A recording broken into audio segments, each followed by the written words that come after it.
I'm trying to understand this concept of temperature. I know it's related to how hot or cold something is, but it feels a bit abstract. Alice, you seem puzzled. What's troubling you?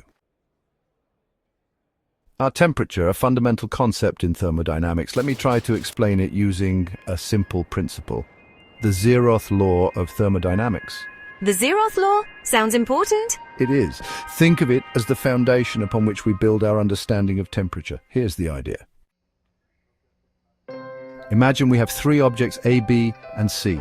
If object A is in thermal equilibrium with object B and object A is also in thermal equilibrium with object C, then Object B and object C must also be in thermal equilibrium with each other.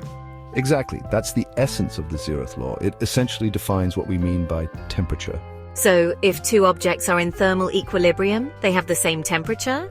Precisely, they are in a state of no net heat transfer between them. I see. So the Zeroth law helps us establish a consistent way to measure temperature. Absolutely. If the thermometer is in thermal equilibrium with object A, we can say that the thermometer's reading represents the temperature of object A.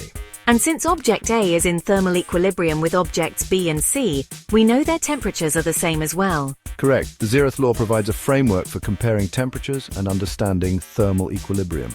This is starting to make sense. So the Zeroth law is like a rule that governs how we measure temperature. You could say that. Thank you, narrator. I feel like I have a better grasp of the Zeroth law now. You're welcome, Alice. Remember, the Zeroth law is all about thermal equilibrium and the concept of temperature. Scene fades out.